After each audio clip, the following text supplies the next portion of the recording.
Welcome to Cognitive Spirals, exploring the latest research into consciousness, cognition, and machine intelligence. All right, excited to dive into this one. Ultra-low power spiking neurons in 7 nanometers FinFET technology. Sounds like a mouthful, but potentially a big step, right? Potentially. I'm always a bit skeptical of these big claims, you know? New hardware is cool, but does it actually solve the real problems we have with AI? I'm with Sarah to some extent. Hardware is important, but it's just the engine. We need a map, a destination. Is this just a faster horse, or is it something fundamentally different? Exactly. That's the question I've been grappling with. On the surface, it sounds like just another optimization, making existing neural networks more energy efficient. But the shift to spiking neurons, especially with this focus on ultra-low power, could signal a move away from brute force deep learning. See, I'm more optimistic. Ultra-low power means we can pack more neurons into a smaller space, right?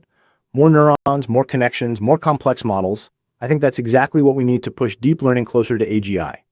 Imagine training huge models that were previously impossible because of energy constraints.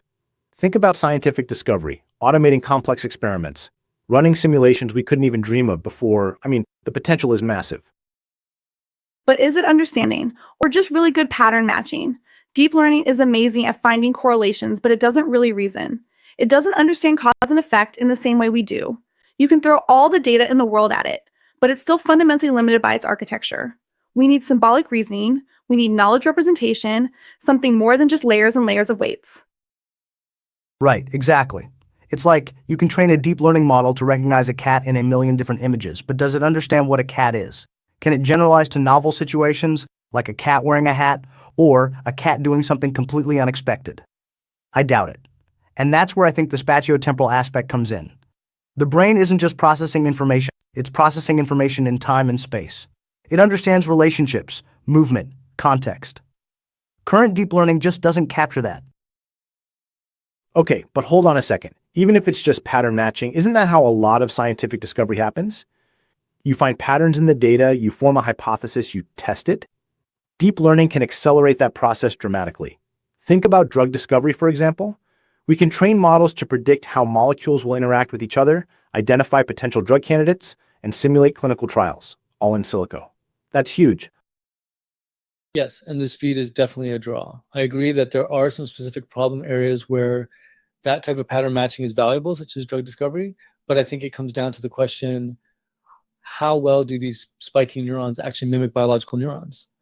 The article mentions 7 nanometers FinFET technology, which is all about miniaturization and energy efficiency.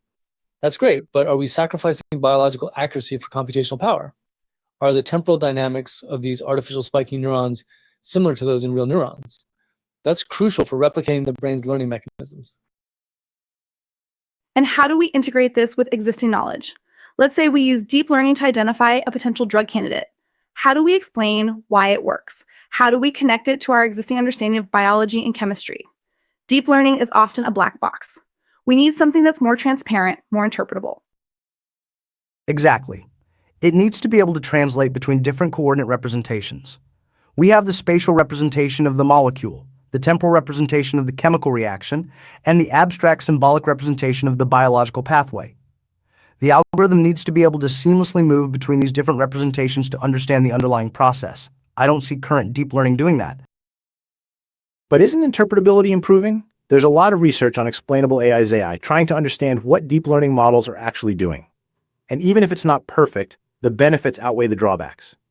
We can discover new drugs faster, develop new materials with specific properties, optimize complex systems like traffic flow or energy grids. We don't necessarily need to understand exactly why it works, as long as it works reliably. But reliably is a key word there. How do we ensure reliability without understanding the underlying mechanisms? If the model is just finding correlations, it might break down when faced with a novel situation or unexpected data. This is where neuroscientific models of learning and memory could be invaluable. If we can incorporate those models into AI architectures, we might be able to build systems that are more robust and adaptable. That's where neuro-symbolic AI comes in, right? Combining the strengths of neural networks and symbolic reasoning. Using neural networks to learn patterns from data and then using symbolic reasoning to represent knowledge and make inferences. It's not just about throwing more data at the problem, it's about designing algorithms that can actually understand the data. And I think the spiking neuron architecture might give us a pathway to that. If they're truly more efficient at handling spatiotemporal information, then maybe we can use them to build networks that can learn the underlying structure of the data, not just the superficial correlations.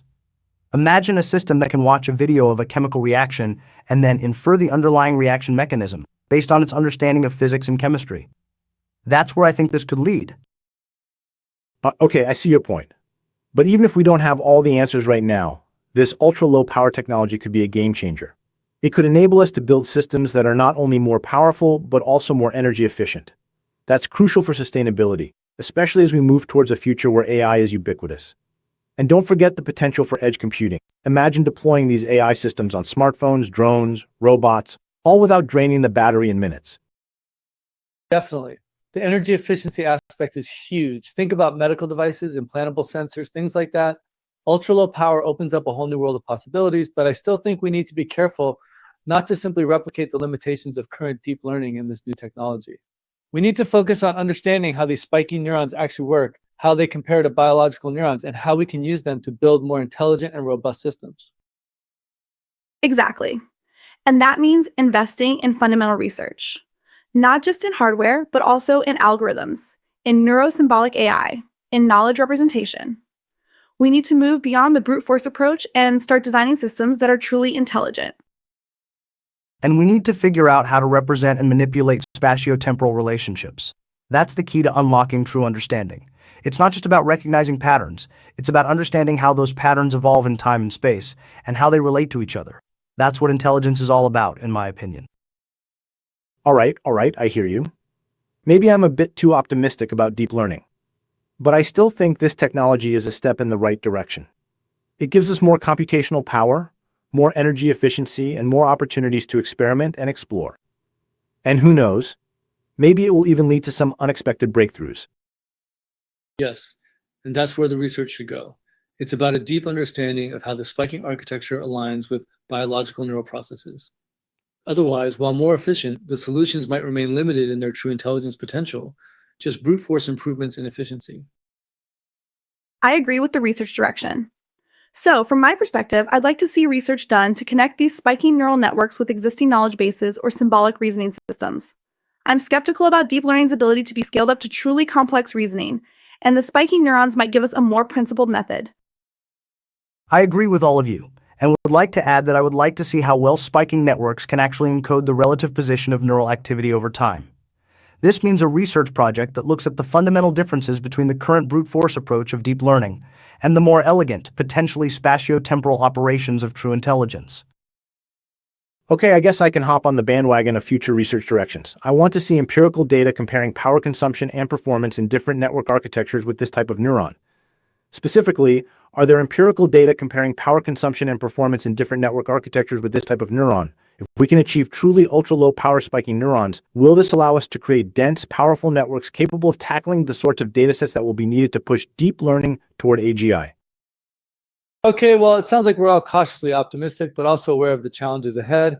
This ultra-low power spiking neuron technology has the potential to be a game changer, but it's going to take a lot of research and development to realize its full potential. Thanks for the discussion, everyone. Thanks, always a pleasure. Indeed. Until next time. Bye, everyone.